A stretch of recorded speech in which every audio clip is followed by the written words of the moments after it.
Oh shit, here we go. The red light's on. Red in this case means go. So we are live.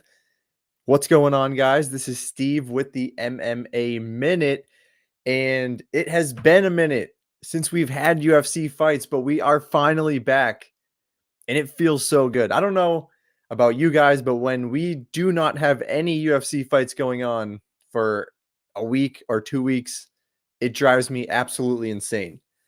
And I know at least in this past week, we had PFL out there, a couple other promotions. I think Bellator may have had an event, but I just watched the UFC only. So when we do not have a UFC event, I go absolutely nuts. It kills me, but we're back. We're back, and we have UFC Vegas 80 going on this weekend, this Saturday. We return Grant Dawson taking on Bobby Green. That is the main event. And honestly, the card's pretty solid. The card is pretty solid. So for tonight, we're going to be doing UFC Vegas 80 full card predictions, going through each fight, breaking them down. I'm going to toss in a couple of best bets throughout this live. Definitely going to be doing some cash giveaways. I know a lot of people have been really enjoying that, and why wouldn't you? It is free cash. That's what I do. You know, I do have a Patreon account out there. People have been very generous. So the fact that I can turn around and just give out cash, I don't mind it. I'm a man of the people. I'll help people out. I don't mind it. But if you are here for just the fights, you know, you can check out the timestamps. Timestamps are going to be below in the description. But if you're just hanging out, having a good time on a Wednesday, 8 o'clock, we're just talking fights. Love doing the lives. Love doing the lives. So we'll see who's going to tune in tonight. I feel like the hype isn't necessarily there, even though this is the first event in a couple weeks. The hype really isn't there, but I'm excited.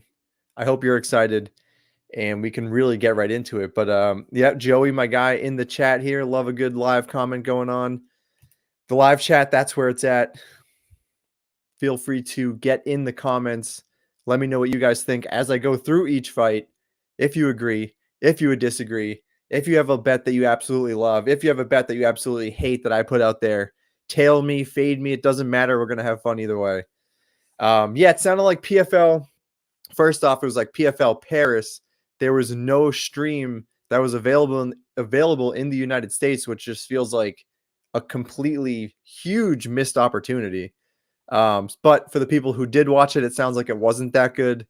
But yeah, PFL, not my thing.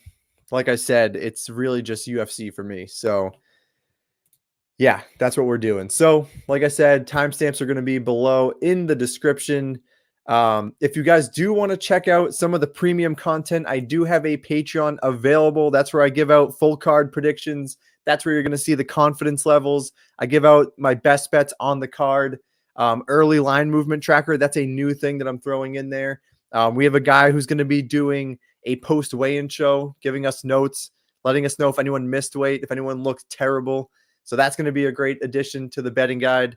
You'll have access to betting splits, so you'll be able to see where the public is, where the money is. It's really just this all-inclusive big betting guide for the UFC. So if you want to check that out, again, the link is going to be down in the description, and we can just get right into it. We're talking some fights, and we have the first fight of the night, Montana De La Rosa taking on JJ Aldrich.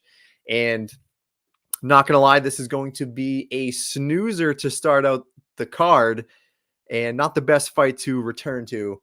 But this is what we're given. So Montana De La Rosa, 5'7" right now. She is the -140 favorite. She did open as an underdog. So interesting enough, the money is flooding in on her side. JJ Aldrich taking this fight on short notice. That's definitely something that we want to take into account here.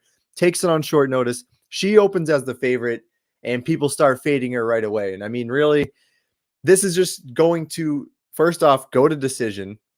That's almost a lock, and it's going to be a very close back and forth type of fight. So it should be between a pick'em.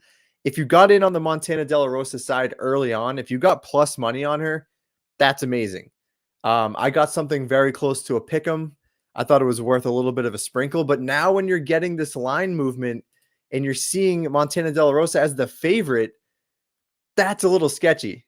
That's where you start to look at it and you say, wow, maybe there is actually value on the JJ Aldrich side. I don't hate the line movement. I obviously got in on the right side, but it is a little bit sketchy here. Will you be able to zoom in? Yeah. Do you want me to zoom in on the actual fights here? Why not? We can do that for you. But we just look at the body of work real quick. Montana De La Rosa, she just hasn't really had the UFC career that we've wanted to see from her. She does have the potential, but you look at all of her losses, usually she's fighting a very high level of competition. So that Vivian Araujo loss, yeah, it's a big level name, so we don't really take too much stock from it. She goes out there, gets the TKO win over Lipsky. And then Macy Barber, she drops the ball on that one. Macy Barber starting to look at like an absolute killer. Tatiana Suarez drops the ball on that one. So she is facing a high level of competition. You can kind of say the same thing for JJ Aldrich as well. But in this spot, it just feels like the physicality edge, the size edge, and the wrestling edge. Those are the three keys that I'm seeing on the Montana De La Rosa side that really tell me that she is going to win this fight. Aldrich is a generalist. She's not great anywhere, but she's decent everywhere. Like, she's another one of these fighters. She's had a weird run in the UFC as well. Like, you see her go in against Erin Blanchfield. Actually looks pretty decent. Stuffs all the takedown attempts from Erin. Gets submitted in round 2. Then she goes out there against Ariana Lipsky. She's a big favorite. She's a massive favorite in that. And she completely drops the ball. Then in her next fight, she's an even bigger favorite, taking on Liang Na, which round 1 or bust, and she goes out there, gets the job done, but she did get taken down 3 times in that fight. Before that, in the Lipsky fight, taken down 2 times. Jillian Robertson took her down 1 time. So if there is really a flaw in her game, it probably is going to be the grappling side. So I like Montana De La Rosa in this spot, to be honest.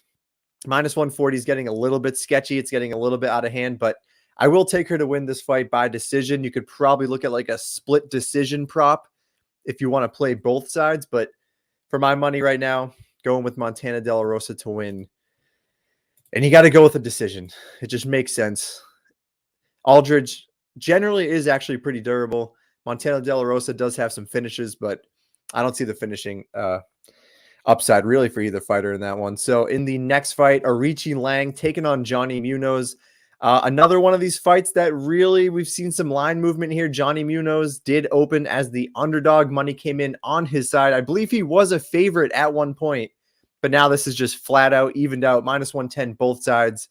And I think I got to ride with the Johnny Munoz side. I get it. Aoriqileng, when you look at him, look at his body of work, he has had some pretty decent wins in the UFC.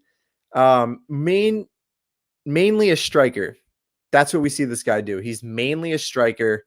Definitely if there's going to be a deficiency in his game, it's definitely going to be the grappling. I did make a point that, Jay Perrin, when they fought, that's a low level of competition. Jay Perrin has a decent ground game, but he clearly wasn't ready for the UFC, and he was able to take down Aoriqileng 3 times in that fight. You see him in his last fight out. He gets knocked out quick against Ayman Sahabi. Cody Durden, another wrestler, he's able to have success. Drops the ball on that one. He did go to war with Jeff Molina. That was a fun fight. So pretty up and down for this guy in the UFC so far. And it's an interesting matchup because he is going to be the clearly better striker between the two guys. Johnny Munoz has decent striking, but where you see him shine is definitely going to be in the grappling realm. And when you look at him, 12-3 record, 7 of those 12 wins are coming by way of submission. And again, another up and down guy in the UFC. Loses to Daniel Santos in his last fight. Sholinian beats him over 3 rounds. Tony Gravely knocks him out in round 1. Gets the submission win round 2 over Simmons. Very up and down. Very up and down. But to me, you really could go either side. It is a pick 'em. Do you favor the striker? Do you favor the grappler? One thing about Munoz is that he does pull guard a little bit too often. I absolutely hate that when these jiu-jitsu guys go out there and aren't able to show anything on the feet and they basically just give up. That's a losing proposition. But in this specific fight, we have seen Aoriqileng struggle with wrestlers before. He has been submitted 2 times in his career, and I do think Johnny Munoz has decent enough striking to actually keep it pretty competitive on the feet. He actually is going to be the bigger guy in there, 5'9" versus 5'7", 71-inch reach versus 69-inch reach. And then it's the ground game. That's where I think he's going to win this fight. So if he's able to get it to the ground, I am going to go with Johnny Munoz to get the job done. And I am going with a round 2 submission. And that's a bet that I did throw out there. I did get plus money on Munoz. It was like plus maybe 120, maybe plus 110. I kind of forget. But I am on the Munoz side. That line is tightening. It is a pick 'em right now. Could go either way. But I'm going to go with Munoz. I am going to go with submission. I think the submission prop's around plus 230 or so. So don't really hate that. You can just play it outright. Just get the minus 110. That's just a very playable number. But I will go with my guy, Johnny Munoz, to get the job done. All right. Third fight of the night here. And I would say that's not a bad time to maybe we'll do just a quick cash giveaway. The first one of the night. I'm just going to pick at random. Someone in the comments is getting $10. And we're flipping through. Oh my God. I feel like, so Joey 223 has been in the live every single time. I don't know if he has won a cash giveaway yet. I honestly feel bad, but Sian Egan, you are the winner of the $10. I think I've seen you out there on TikTok. If you just shoot me a DM, just remind me that you did win, and I will throw you $10. If you're not able to get on TikTok, check out the link below. You can find me on Instagram, on Twitter. Just throw me a DM, and I'll just give you $10. So I'm going to put that on you, but I will make a note of it that you are the winner. Gotta love that. What's going on? Ivan Drago, what's going on, my guy? Joey 223. Quick question: is there going to be an NBA tier for the Patreon? Maybe. I'm looking into it. NBA starting up actually pretty soon. I think in a couple weeks. I am going to try to find a guy who might be able to provide some picks for the channel. Maybe do some YouTube videos. I think that'd be pretty fun. So possibly. We are expanding. The MMA Minute, Chesco Sports. We are expanding, trying to just give you a one-stop shop for all your sports betting needs. So let's move right on. We have Vanessa Demopoulos taking on Murata here. And yeah, you're going to see Murata minus 330. You're going to see Demopoulos plus 260. We've seen this line completely steam one side on Murata. It got up, I think, as far as like minus 360 is where I saw it. Money slightly coming back on the Demopoulos side. And that doesn't worry me one bit because I did jump on the Murata train.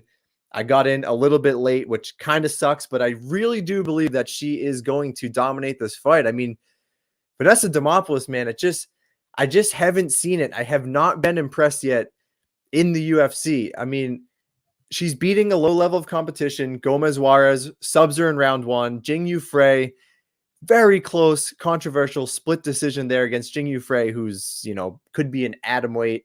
Goes out there, does beat Oliveira over 3 rounds. That's actually a decent win, but then she gets absolutely mauled and handled by Karolina Kowalkiewicz. And it just feels like there was kind of some hype on her name for a little while. I'm pretty sure she was. I don't think she still is, but at one point she was a stripper.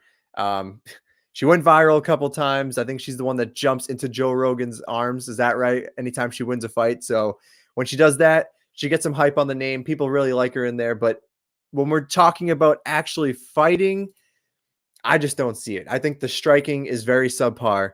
I think defensively speaking, she's a massive liability on the feet. And then the takedown defense isn't there either. So you look at her, 3.71 strikes landed per minute as opposed to 5.61 absorbed. That's a bad look. That's a bad look. So she's not getting it done on the feet, and she has a 50% takedown defense with only a 13% takedown accuracy, because what she actually wants to do is get you to the ground and try to submit you.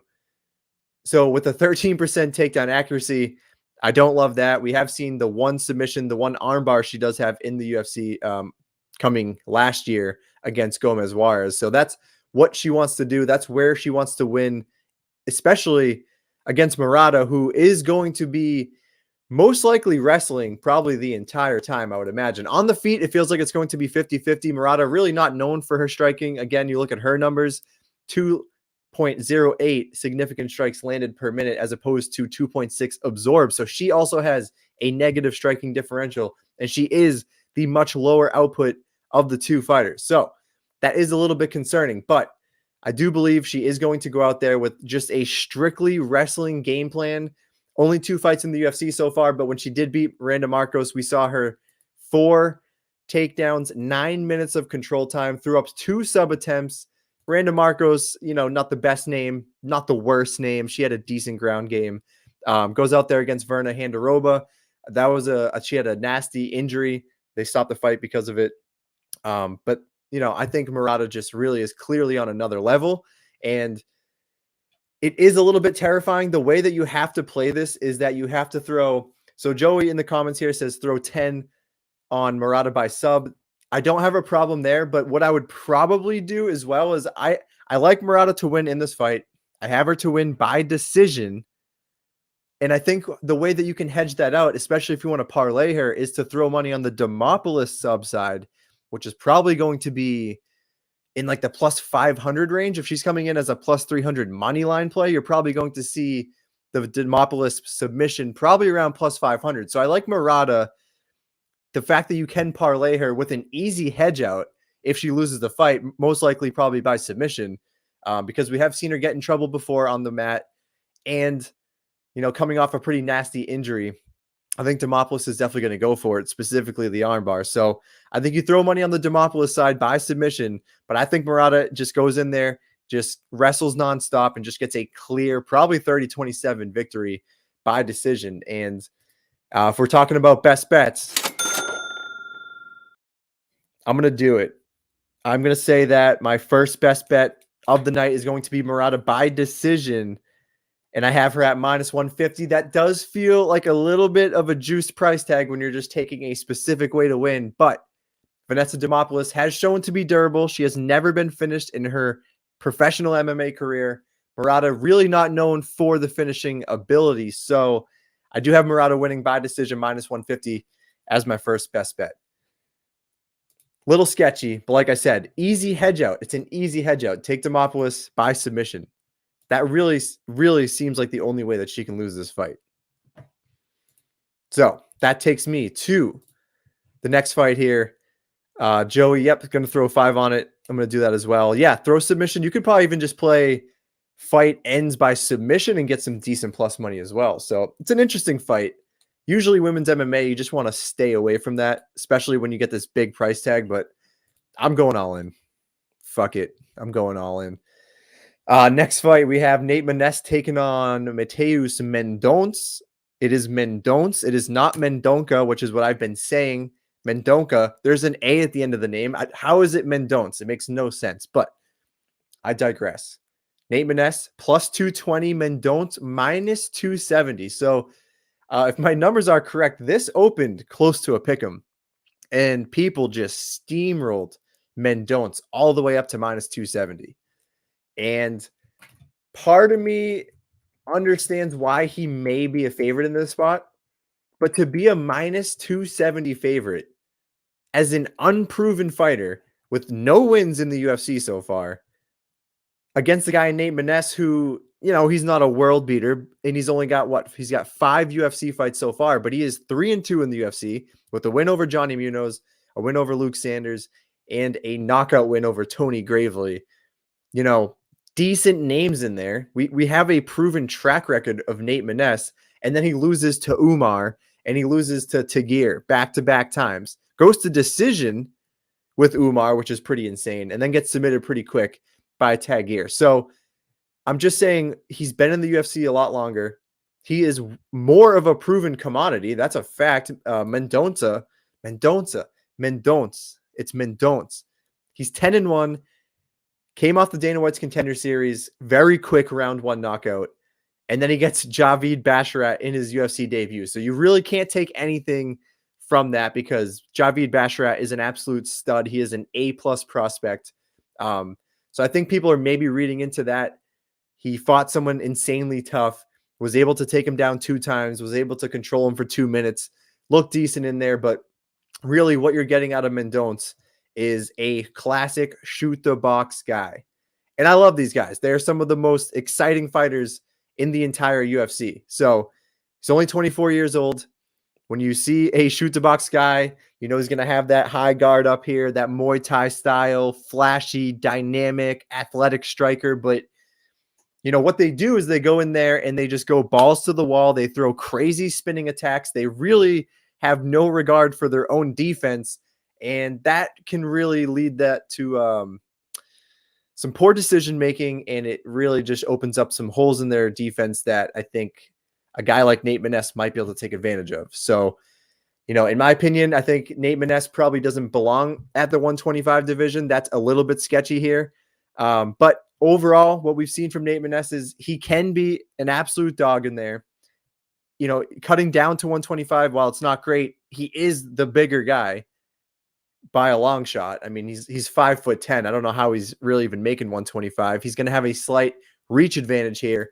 Generally shows very good cardio, and he generally shows pretty decent takedown defense. I mean, granted, you know, against Umar and Tagir, maybe we don't really see it, but do I think Mendonca is going to be that level of a guy to be able to take him to the ground?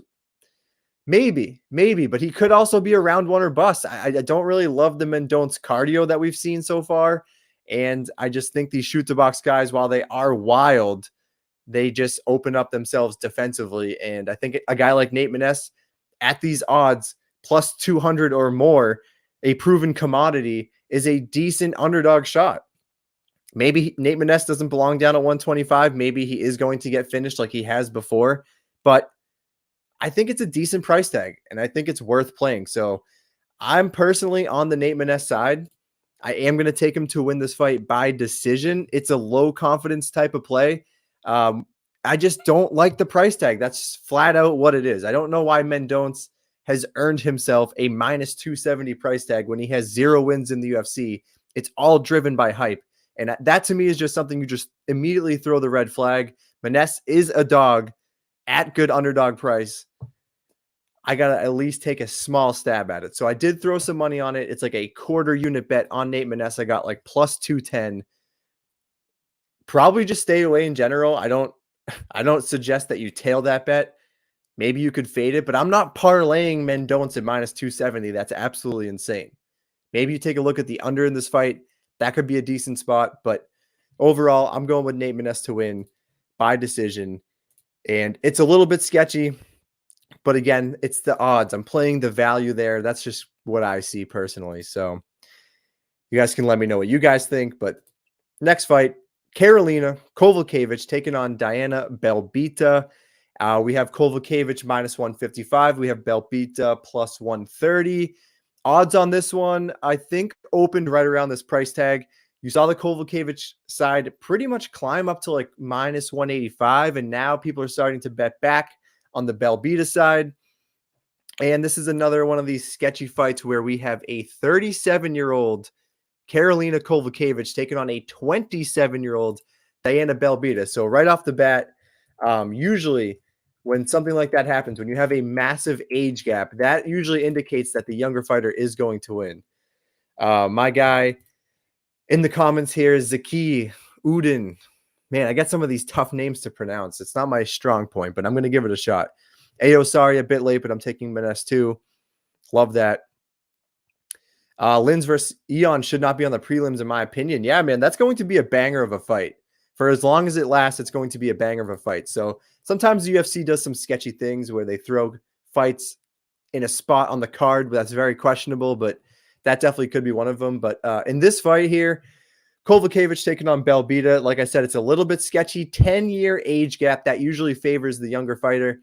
Diana Belbita, 5'7", 68-inch reach. That's another thing you want to look at because Karolina, 5'3", 64-inch reach. That's also pretty significant. But when you kind of look into it, Diana Belbita fighting a low level of competition, loses to Molly McCann, gets outstruck 113-98, gets taken down 5 times by Molly McCann, controlled for almost 4 minutes. In her next fight against Jojua, gets submitted. So right off the bat, we're already seeing the trend here that maybe the ground game isn't all that great. Hannah Goldie, she does beat her by knocking her down, outlanding her 117-92, but Hannah Goldie was able to take her down 2 times and had 5 minutes of control time, which is insane. Gloria DePaula took her down one time. Maria Oliveira took her down 2 times. So you see the theme here, and that's really what drives me to believe that Carolina Kowalkiewicz could get the job done, because we have seen a resurgence where we thought she was dead. We thought she fell off a cliff. We thought it was all over at an older age. She was, on the wrong side of 30, and she's facing a very high level of competition. Jessica Andrade, Michelle Waterson-Gomez, Alexa Grasso, Yan Shonan, Jessica Penne, not the best name, but she did lose 5 straight fights, usually to a very high level of competition. Then something happened in 2022, and she just rattles off 3 straight wins. And what we're seeing is also a high level of volume from her. 82 strikes landed against Felice Herrig. She had 74 against Gomez Juarez, and she had 139 strikes landed against Demopoulos. And we've seen her start to mix in the wrestling. She submitted Felice Herrig in round 2, and she had 2 takedowns against Gomez Juarez with 4 minutes of control time. So I know she is 37 years old. It's a little bit sketchy, but we're seeing a resurgence in Carolina's game. I do still think that she is a technical, dangerous striker, and it looks like she's going to have the clear grappling edge as well. So, I can understand why people maybe take a shot on Belbita because of that age gap, because of the size, because of the reach. The volume edge does go to Diana as well. But I think the fact that I think Carolina can keep it close on the feet, and I think she will have a very clear wrestling grappling advantage if she decides to go that route. That's something that is not guaranteed, but if she does decide to do that, I think that minus 155 price tag looks pretty decent. So I'm going to go with Carolina, the 37-year-old, to keep the win streak going, and I'm going to say she gets it done by decision. This has decision written all over it. The over is absolutely juiced in this one. Unplayable. Usually I like to parlay some of those women's MMA fights, take the over 2.5. You get it like minus 300. I think this one is like minus 400, maybe minus 450. It's pretty insane. So I am going to take Carolina to win this fight by decision. This is another sketchy, very close type of fight. So if you want to take a shot at the split decision prop, I don't think that's a bad way to look at it either. Probably get decent odds, maybe like plus 400, maybe plus 500, but that's a way to play both sides, kind of stay away from it. But I'll go with Carolina to win by decision. If you take her to win by decision, you might even be able to get plus money. So that's where I'm going with that one. And we will get the prelim. So back to Joey's comments, Lynn's Cutelaba should be on the main card. If you're the prelim headliner, to me, that's just almost being on the main card as well. That is the headline, the attention-grabbing fight that gets people to watch the main card. So I think that actually makes sense. It's always strategically placed. The prelim headliner should be an absolute banger. You'll see that more often than not. And this is another sketchy fight, man.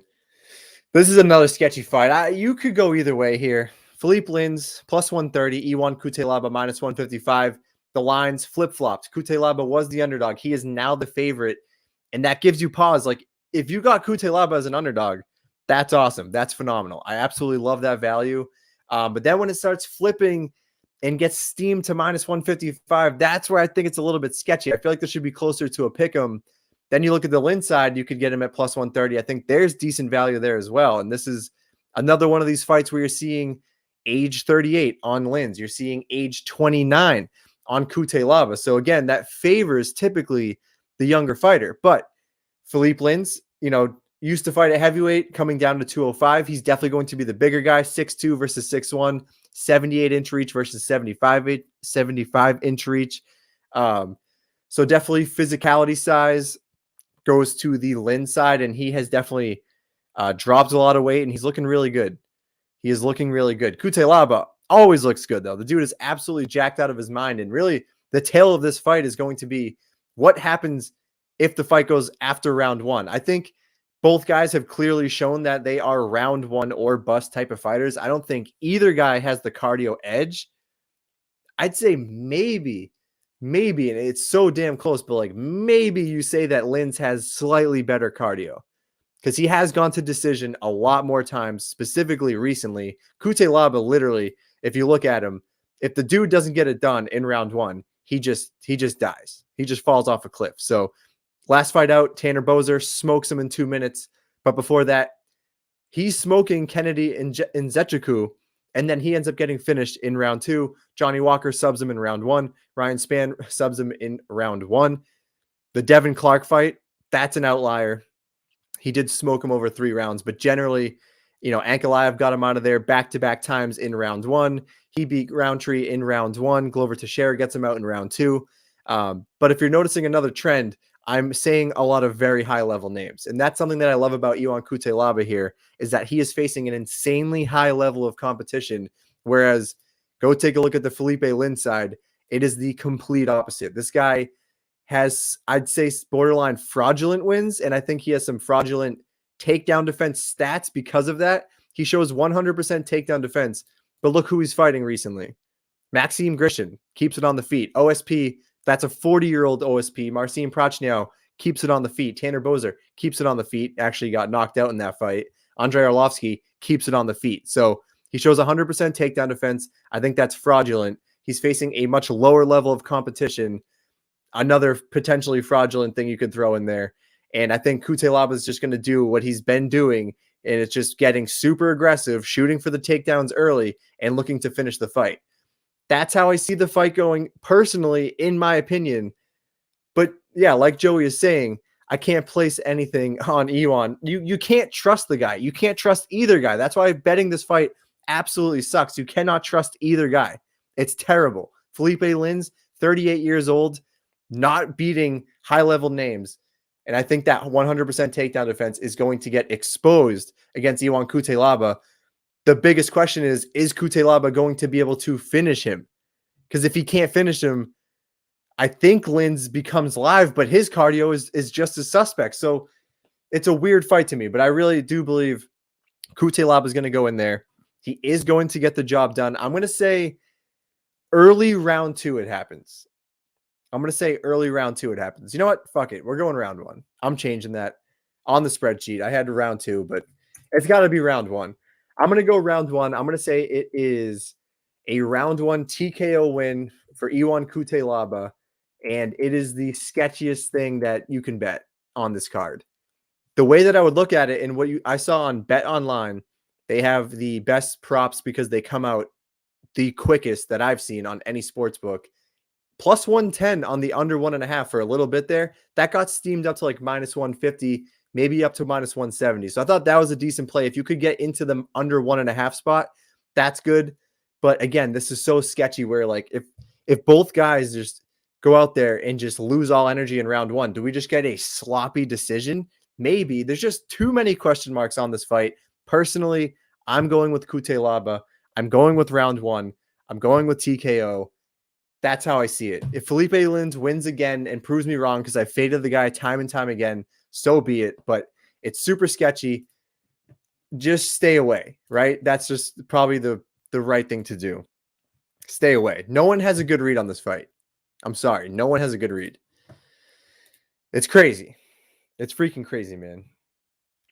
All right. We're moving on. We are on to the main card. We have not Anthony Hernandez. This is Alex Hernandez taking on Bill Algeo. Hernandez plus 122, Algeo minus 145. Those are weird odds. I don't know why it would be plus 122, but that's what it's showing on ESPN. And again, line movement. I have to stress this because line movement is everything. MMA is a wild game. If you do not get in early, you lose out on so much value. So you have to make sure to check out my videos that drop either on Sundays or on Mondays, whenever I can get to it. But I track all the lines. The early line movement tracker betting splits show. You can watch it on Sunday or Monday every single week. And I'm getting you on the right side of these trends. You could have got Grant Dawson at minus 340. You could have got, Drew Dober at minus like 320 early on. Those have all ballooned close to minus 500. It's insane. You have to get in early. A lot of these are completely flipping to the other side. In this fight, Algeo was the underdog. Now he's minus 145. If you got plus money, that's unbelievable. So I can't stress enough how much the line movement shifts in MMA and how important it is to be on the right side. So preaching is done. This is how I see the fight. Alex Hernandez, listen, the guy looks like a world beater in round 1. And I really do believe that. He's very explosive. He has good wrestling. He's got good power on the feet. He does a lot of things very well. It's just very questionable what's going to happen after round one. I don't like backing those types of guys. A guy that doesn't have cardio, and it's not even doesn't have cardio, it's like literally the cardio fails them to a point where they just start getting finished as the fight goes on.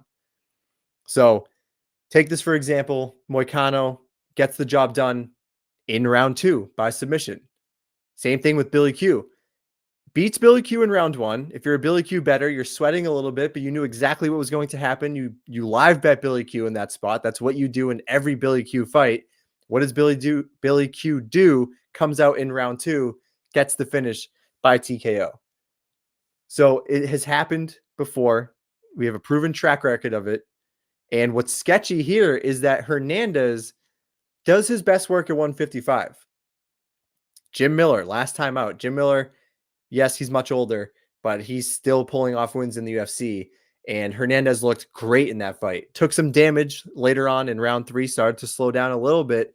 But we clearly see when this guy fights at 155 what he's capable of doing.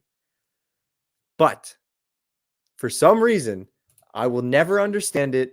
I do not get it. He is moving back down to 145. Back down to featherweight. I do not understand it. It makes no sense. At age 31 too, like that's not old, that's not young, but it's definitely doesn't seem like the time to make that cut down to 145 and commit to that weight class. And he's taking a guy in Bill Algeo, who to me is very similar to Billy Q in the fact that he's extremely durable.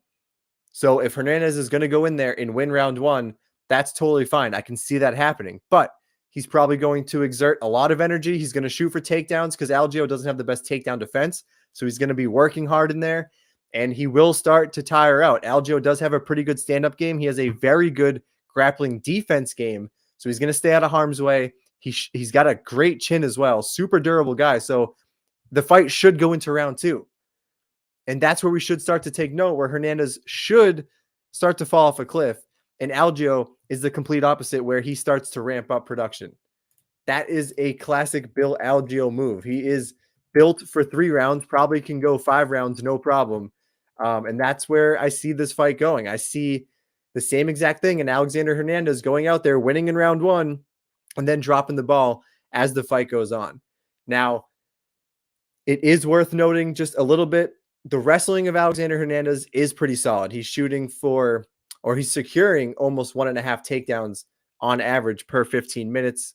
Takedown accuracy, 32%, not great, but we do see him have some success. You know, he goes out against Billy Q, gets 2 takedowns, 4 minutes of control time.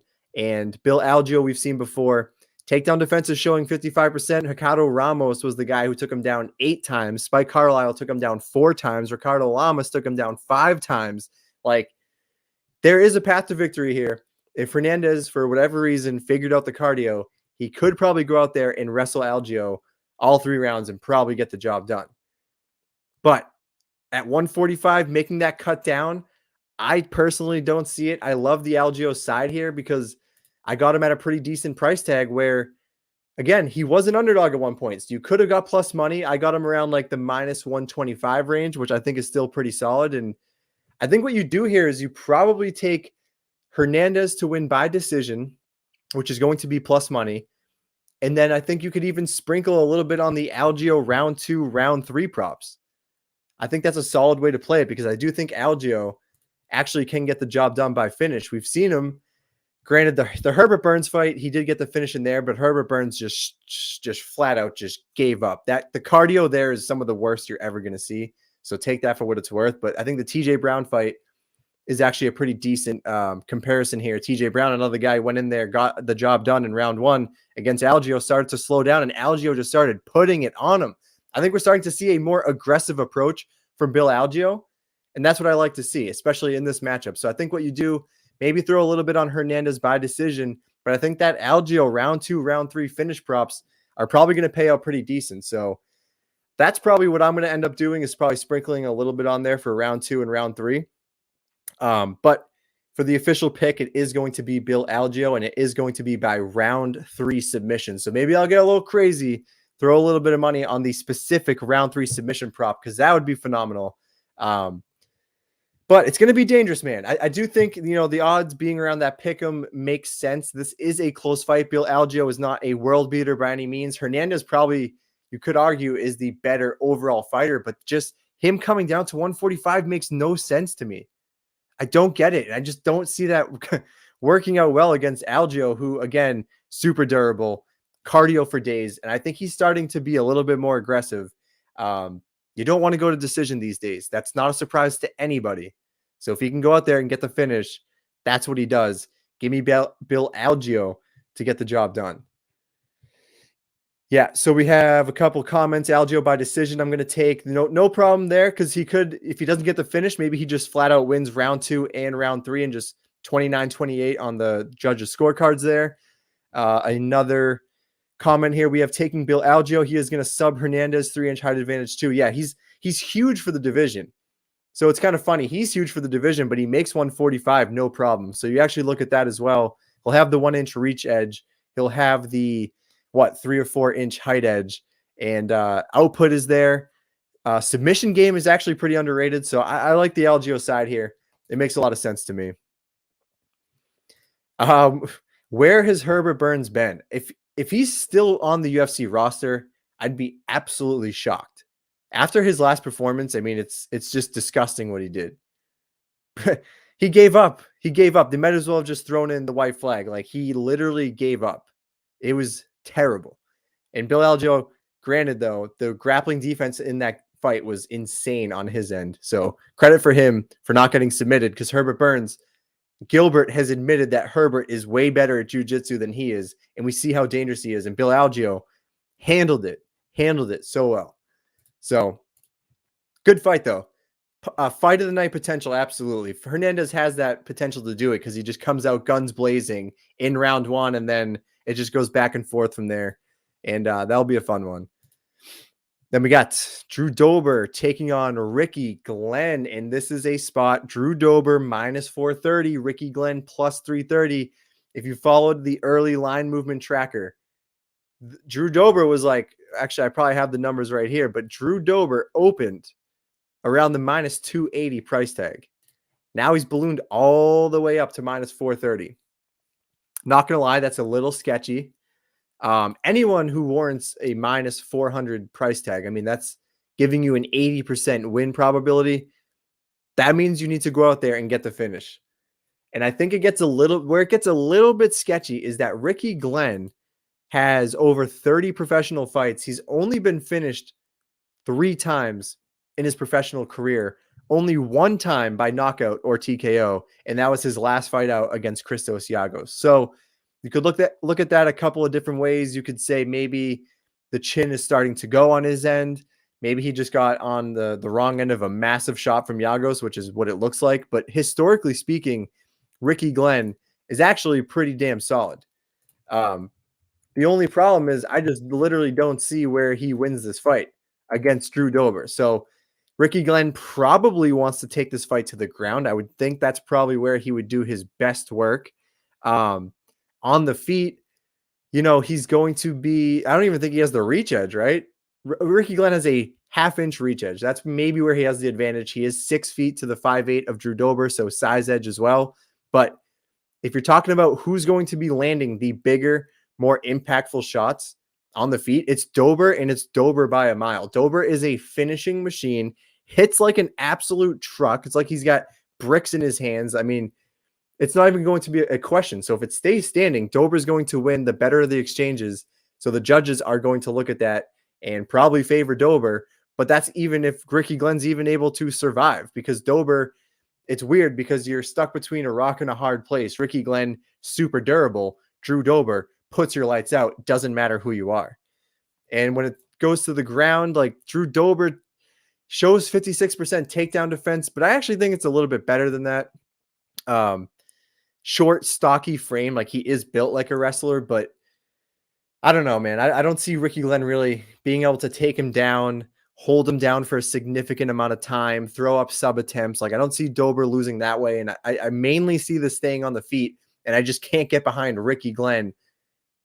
outdoing Drew Dober when Drew Dober is just landing absolute bombs. So I tend to think that I think a sharp play would be Dober by decision plus 500. I think that'd be like a sneaky way to play it, but I'm going to be super square about this. I think Drew Dober's just going to go in there, do Drew Dober things, and I'm taking a round 1 knockout.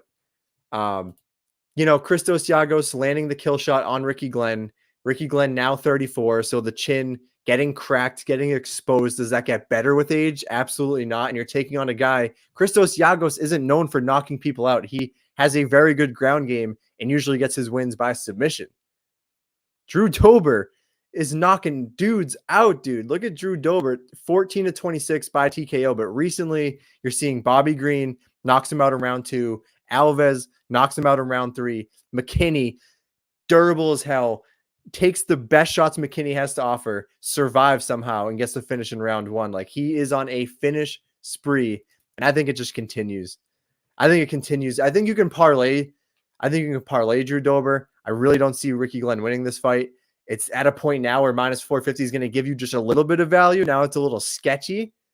Maybe you hedge out with like a Aoriqileng decision. Like I don't know. I just don't see Aoriqileng winning this fight. So I think Drew Dober is parlayable. I think you can take him to win by knockout. It's like minus 145, which actually isn't that terrible of a price tag. But I think a sharp play would be Dober by decision, playing off of the Aoriqileng historic durability. But for my money, when it gets down to it, I'm probably going to take Dober to win by knockout. Let's be honest. I'm going to take Dober to win by knockout. As most people are. And I don't blame anyone. I don't know. That's how it plays out. It's got to be Dober. Next fight here, Alex Morono taking on Joaquin Buckley. The fight that I've flip-flopped on a million different times. I'm dreaming about it. I'm seeing it in my head. I'm seeing the Morono side. I'm seeing the Buckley side. Morono, not opened, but he is plus 145. Joaquin Buckley minus 170. When we talk about where it opened, it was actually right around here. I'm sorry. Morono opened as the favorite, minus 150. Buckley was plus 130. Again, early line movement would have been clutch there. Now it's up to close to that minus 170 range on the Buckley side. And so, like I said, I've gone back and forth on this one. I tried to play it out in my head a million different ways. I think I'm going to go with Joaquin Buckley. And so this is really how I kind of see things. So Alex Morono, super underrated guy. The guy gets not enough credit. 33 years old, 5'11", 72-inch reach.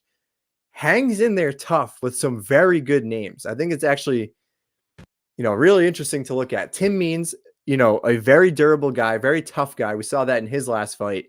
He goes out there, has a little bit of trouble, but eventually finds the submission in round 2. Ponzinibbio is a killer, a top 15 guy, bona fide top 15 guy.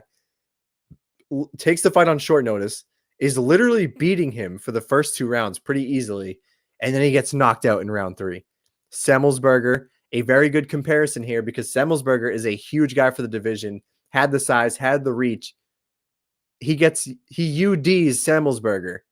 He unanimous decisions Semmelsberger, and I think that's a great win. Before that, Mickey Gall, David Zawada, like he's been winning in the UFC. It's actually pretty insane. He's got underrated striking. He throws a high level of volume. He has good cardio. I think one of the best parts about his game is just something that we never get to see is that his ground game, his grappling is so off the radar good. Like people don't talk about it because he never uses it.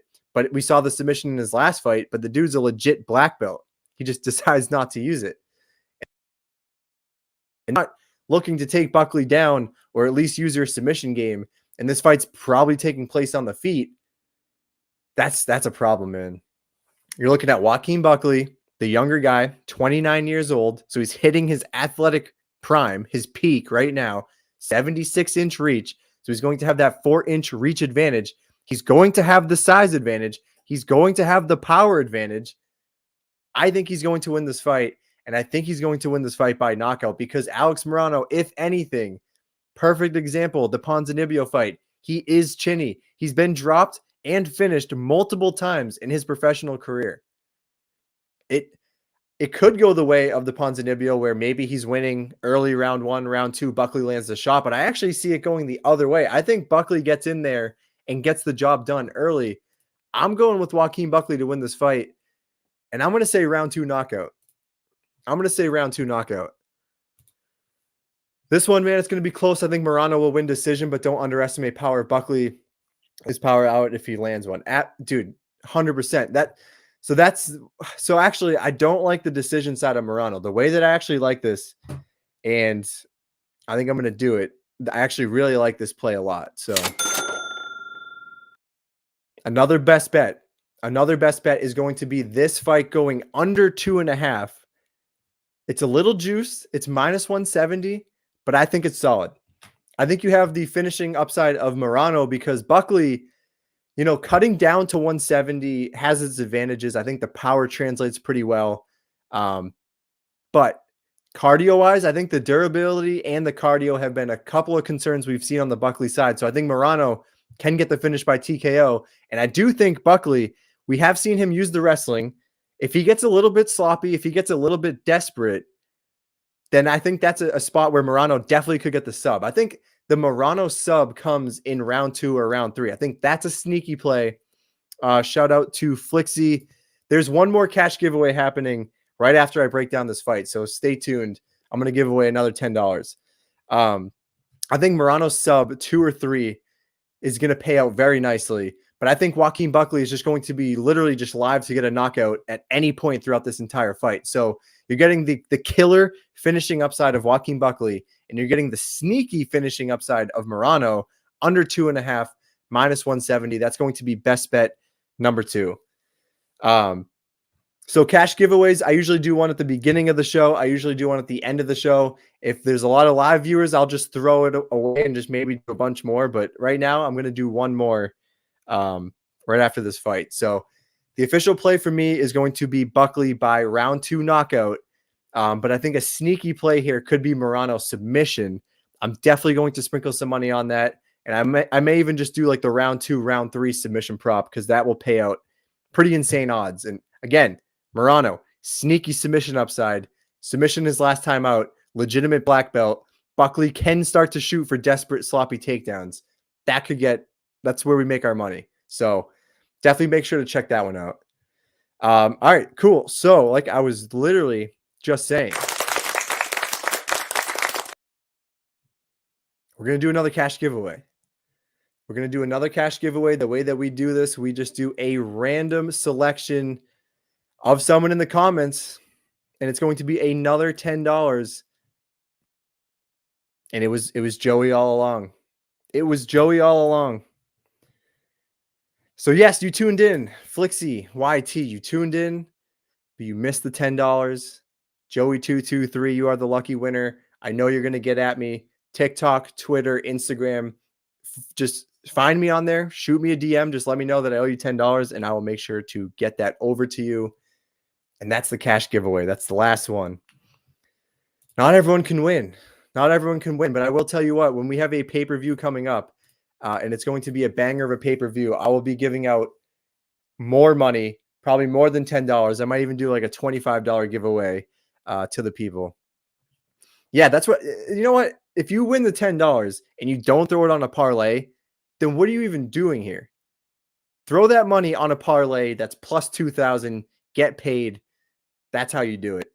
And that's what Joey's going to do. He's going to throw that on a 294 bet, and I absolutely love it. That's what you do. All right, guys. Here we go. Shit's getting real.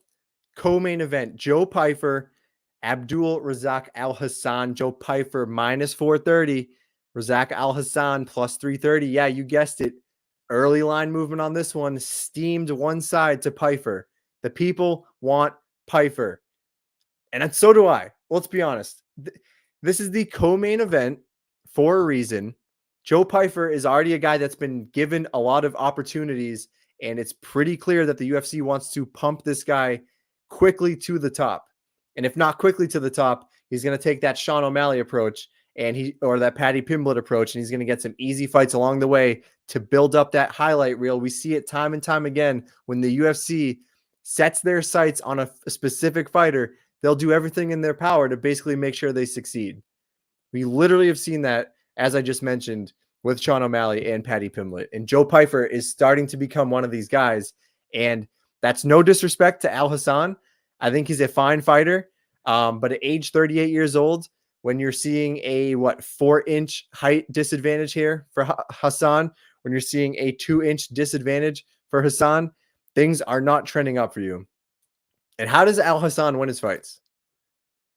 12 wins, all of them by knockout in round 1. So this is an easy spot to bet. You throw money on the Alhassan round 1. You could just go round 1, or you could go round 1 knockout, but you're playing the round 1 spot regardless on Alhassan. That's an easy hedge out because Pyfer is going to be your building block. He's going to be in all the parlays. Throw in Pyfer by knockout. You can do that as well. Probably parlay that too, because that's how I see the fight ending. And really, that's just what it is. Joe Pyfer, 11 wins, 8 of them by knockout, 2 by sub. Sub could be a sneaky play. We have seen Joe Pyfer start working on his grappling. You go look at his Tapology. I think he fought GM3 in a grappling match, and before that, it was I forget who else it was, but he's been partaking in actual grappling matches, working on that part of his game. Alhassan, Judo Thunder is the nickname, so we know he has that in his back pocket. But generally speaking, this guy's going out there using all of his energy in round 1 to try to get the knockout. And of course, anybody can get knocked out. There is no one that is invincible. We've seen that time and time again. So can Joe Pyfer get knocked out? Yes, he can. Do I think he's going to get knocked out? I don't. I think Alhassan is going to be on the wrong end of it. They're building up Pyfer here. Big size edge, big reach edge. He's got the power to do it. I think it's Joe Pyfer all day. It's going to be a fun one while it lasts. I mean, the under 1.5 is probably like minus 250. Like you could just bet the house on that and say it's going to happen because Alhassan only wins in round 1. And generally speaking, Pyfer does as well. So that's probably what's going to happen. But it's a square bet. It's another one of these. You're taking Dober to win by KO. I think Pyfer by knockout makes the most sense, but it's like minus 170. So it's not great. I think submission could be the sneaky play, which is plus 600 because club and sub is always live. Pyfer has 2 wins by submission. He is working on the grappling. Noteworthy, Alhassan has never been submitted, but again, no one's invincible. If you get absolutely dropped by Pyfer, he could just jump on and snatch a neck. It could easily happen. This is going to be a slugfest, bro. I'm taking Pyfer by knockout, height edge, reach edge, age edge. Yeah, it's everything. It's Pyfer. Everything is Pyfer in this fight. It's the co-main for a reason. The UFC wants it to happen. They don't want the 38-year-old Alhassan to get on a win streak. That's not what they're looking for. Yes, he's super exciting. He belongs in the UFC. He is a credible name to have on your resume. He's a great, I wouldn't say great fighter, but he's a good fighter. And he's super dangerous, which makes it a little sketchy, but it's an easy hedge out. You take Alhassan round 1, and then you throw Pyfer in your parlays, take him to win by knockout. That's really how I see it happening. So do what you will with that. I'm going with Pyfer. I'm going with round 2 knockout. That's the way I see it. All right, scrolling up. Last fight on the card, the main event, Grant Dawson minus 420, Bobby Green. King Bobby Green, show him some respect, plus 330.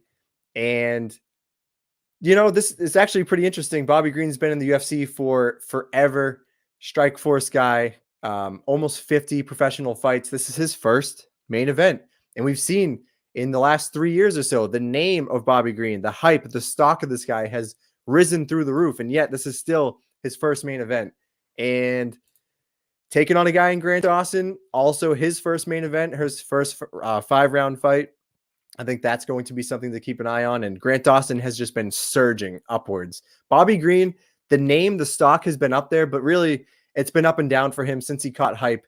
He's been facing guys like Islam, loses that fight, fights Drew Dober, loses that fight. So the momentum is easily on the Grant Dawson side. And again, we're getting 29 years old versus 37 years old. It usually favors the youth. I so wanted to back Bobby Green and say that he was capable of winning this fight.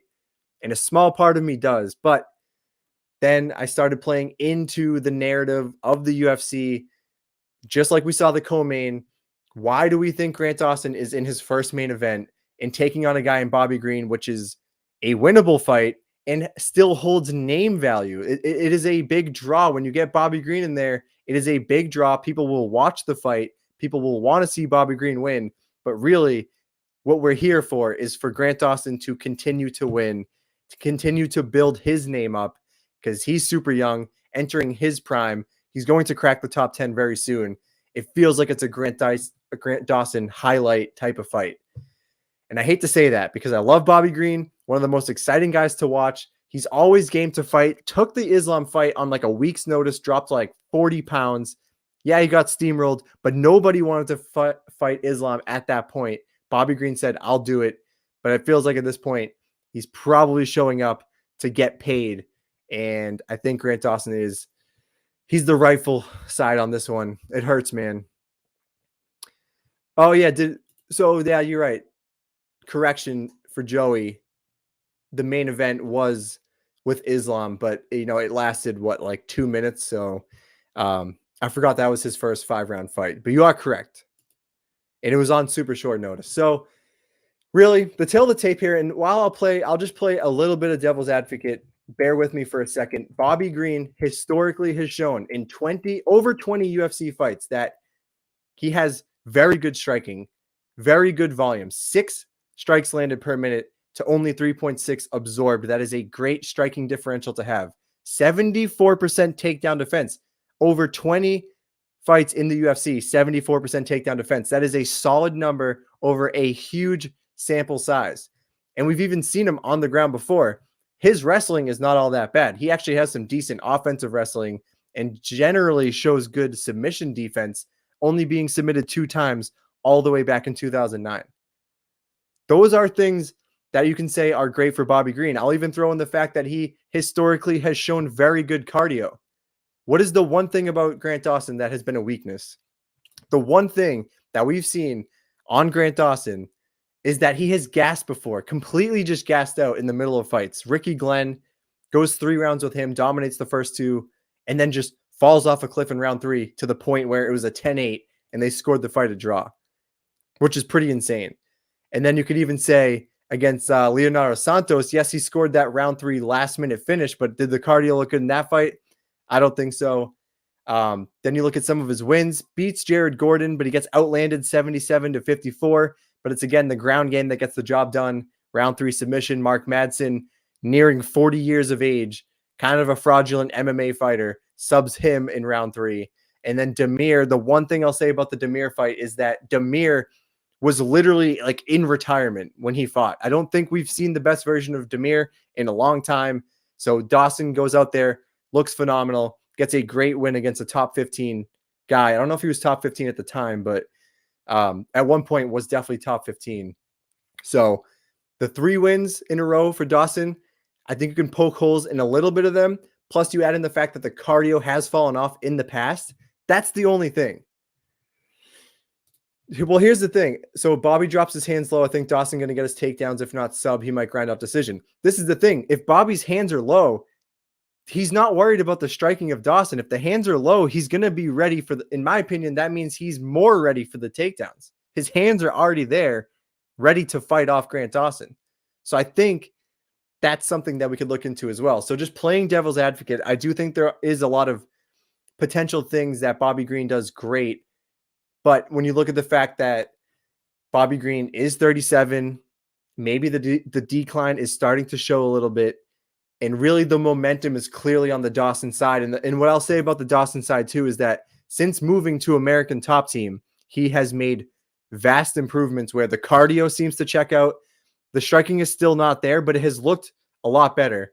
And when you're training with American Top Team and you have access to absolute killers in the gym, you're only going to continue to get better. So Bobby Green, 37, he's going to be the same old guy. Dawson is going to be taking leaps and bounds forward, just getting better each step of the way for the next few years. So while I really wanted to back Bobby Green and be that guy and just kind of fade the public and fade everyone else, it does feel like this is a spot for Grant Dawson to shine.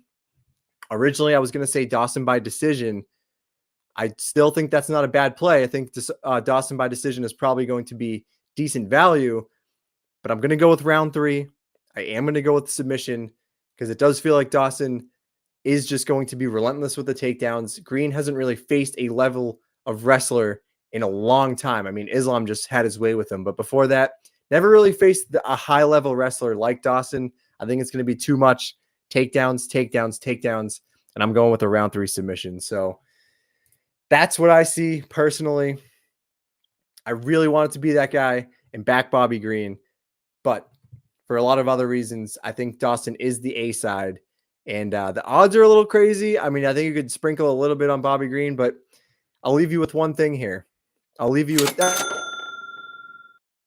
two things. One, another best bet. I'm sprinkling round 3, round 4, round 5. Not for Dawson, not for Green, just in general. Fight ends in round 3, round 4, round 5. Round 3 is plus 600. Round 4 would be plus 850. And round 5 would be plus 1200. I think you just sprinkle a little bit on those 3 rounds. I think Bobby Green can at least last to that point. And what you get out of it is Grant Dawson eventually finds a finish, what probably is what's going to happen. But in the off chance that the cardio gives out on Dawson, what if Bobby Green starts to ramp up production, which he usually does later as the fight goes on? Maybe he scores a round 3, round 4, round 5 knockout. So to me, that's going to be best bet number 3. It's that group, round 3, round 4, round 5. Not for any specific fighter, just in general. So that's what we're going to do. Those are the full card predictions. I'll go through it real quick. We have Dawson round 3 sub, Pyfer round 2 KO, Buckley round 2 KO, Dober round 1 KO, Cutelaba round 1 KO, Algeo round 3 sub, Kowalkiewicz by decision, Johnny Munoz round 2 submission, Murata decision, Maness decision, and De La Rosa by decision. Whew, that is 11 fights up and down. That's what we're going with. And I will leave you with this. The parlay of the week, we're going with Pyfer knockout, minus 150, Dawson sub, plus 130, and Murata by decision, minus 150 parlay. All 3 of those, you're getting a plus 550 payout. I don't hate it. I don't hate it. Throw a little bit on there. That's what I got for UFC Vegas 80. So thank you, everyone who tuned in. I love when people come into the chat. We can have some interaction back and forth. Tell me what you have for a prediction. If you're tailing, if you're fading, if you have a bet that you like. We're going to be doing this every Wednesday night at 8 p.m. Eastern Standard Time. So thanks for tuning in, and we will see you next time.